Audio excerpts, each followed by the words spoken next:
So we're going to do a quick review of linear relations. The example given is y equals 2x minus 7. And the first thing that's asking you is for the slope. The slope is the number that is in front of the x. So in this case, the slope is 2. The y-intercept is negative 7, which is the b value. The x-intercept can be found by setting the equation equal to 0 because the x-intercept occurs whenever y is 0. So 0 equals 2x minus 7. You solve that simple equation, and x is going to equal that 7 over 2. Okay. The domain of any linear function is x is an element of the real numbers. The range is the same thing. Y can be an element of any real number. Memorize those two. Very easy for linear relations. So in general, if a line has a positive slope, it means it's going to extend up to the right. If the slope is negative, it extends up towards the left. If the slope is 0, the line is completely horizontal, and it has the form of y equals whatever the y-intercept is, so y equals b. If a line is undefined, that means it's vertical, and it has the form x equals some number, wherever the x-intercept happens to be. So that's a quick review of grade 9.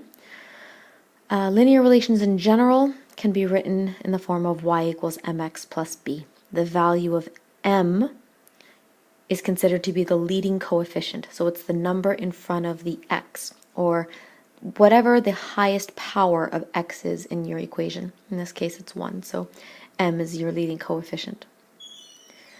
If we head over to the next page of your review, and that's this one here.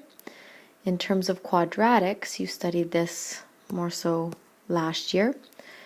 Here's your quadratic. So we have y equals 2 times x minus 3 times x plus 5. The first thing I'm actually going to do is fill in the x-intercept questions here.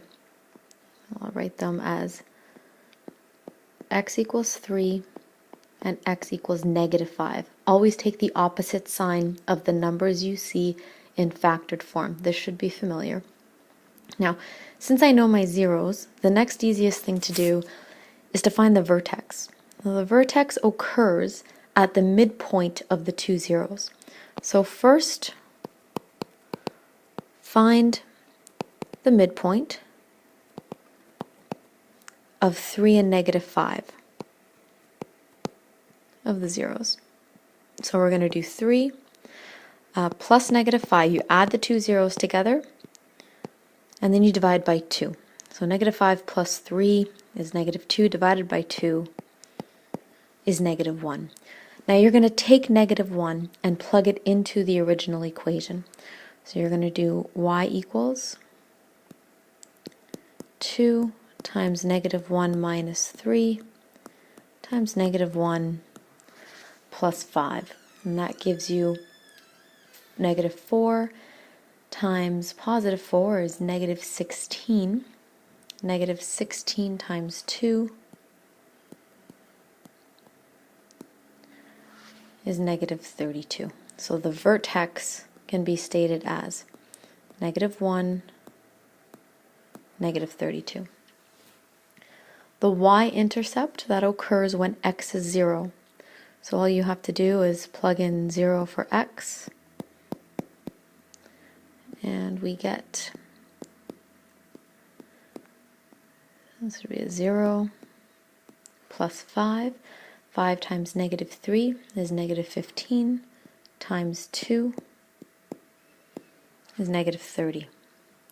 The axis of symmetry simply runs through the midpoint, or the x value of your vertex. So we can say that it's equal to negative 1. The domain of any parabola is x as an element of the real numbers. The range will have a restriction, and you want to always think of how this parabola is going to look.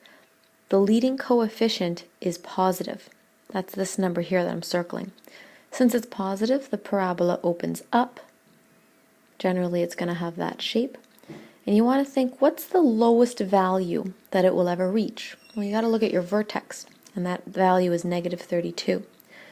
So we have to state that y can be any real number as long as y is greater than or equal to negative 32. How many x-intercepts can a parabola have? It can have up to 2. Sometimes it won't cross the x-axis. There's different scenarios that can happen. Sometimes there's only one x-intercept, in which case the vertex lies on the x-axis. So we have different scenarios. I'll make a little sketch. Parabola can have 2 zeros. Parabola may not cross the x-axis at all. Parabola may only have 1 zero, which lies on the vertex. So you have all those different cases. Remember this from last year. This is the general form of a quadratic. We call that standard form.